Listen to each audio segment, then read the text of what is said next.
What you are about to witness is a story. A story that is yet to be told, that is yet to surface on the internet. Now, this is no normal story, yet it's not an abnormal story.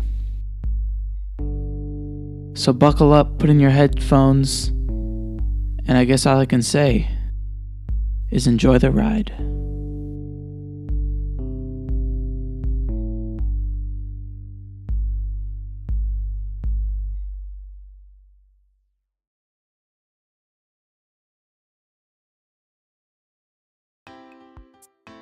It all started one morning when I discovered the Rubik's Cube that I just bought in my room. Now, I've always been fascinated by Rubik's Cubes, and I felt this sense of encouragement because on the back I read, "You can do the Rubik's Cube," and this just gave me the hope and strength that I needed to solve this masterpiece of a puzzle. I opened up the box, and excitement flowed through my veins. Never had I been more excited in my life. I took the Rubik's Cube and I held it in my hand, and it made me feel happy. I turned the first side and I heard the creak of the plastic, and it gave me great content. And I just kept going and going and going, turning side by side, completely destroying the solved puzzle in hopes to one day solve it for myself.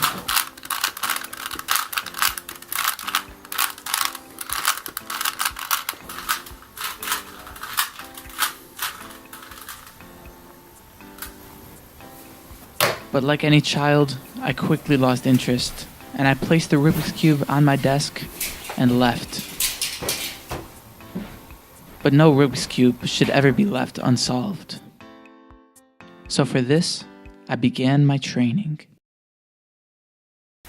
I started with push-ups to build strength. I then switched to one-arm push-ups just because I could. Some diamond push-ups, some pull-ups, and some sit-ups. I finished my workout with some curls so that my arms would be ready. And then I did single hand pull-ups just to prove that my arms are ready. Next, I sat down to do some reading because no master goes without wisdom.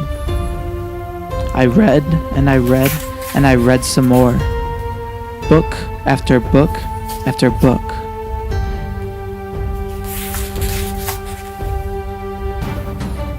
The knowledge was flowing through me. Never before had I felt so intelligent.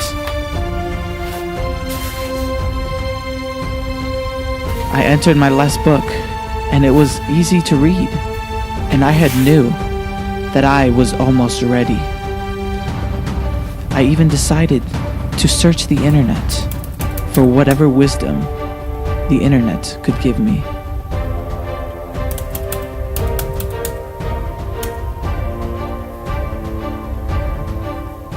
That completed my training, and I was finally ready. So I sat down with the Rubik's Cube, and I spun one side at a time, but I quickly realized that I had learned no more now about solving Rubik's Cubes than before my training. So I did what any intelligent person would do. I went to YouTube. I pulled up YouTube on my computer, and I typed in how to solve a 3x3x3 Rubik's Cube. I clicked on the first video that I could find, and it was filled with information. I watched the video for hours. It had to be at least 1,000 times, and I could feel YouTube shooting knowledge into my brain. And after all of this studying, finally, my time had come. Finally, I was ready to solve my Rubik's Cube.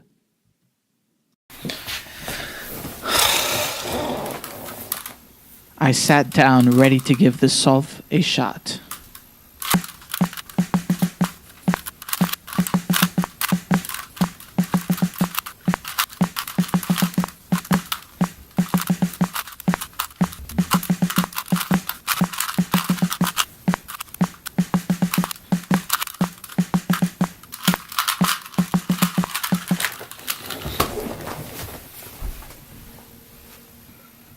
After minutes of trying and after hours of preparation, I finally had given up.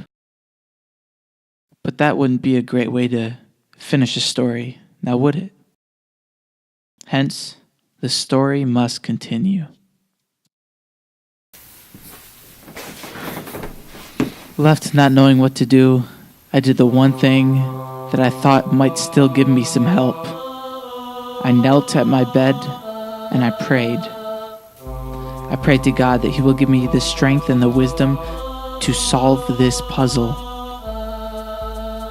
I knew that to solve this puzzle, it takes superhuman skills, and I could not get those skills on my own. After praying, I decided that it would be best that I get some sleep so I could have a clear mind and go at solving the Rubik's Cube in the morning.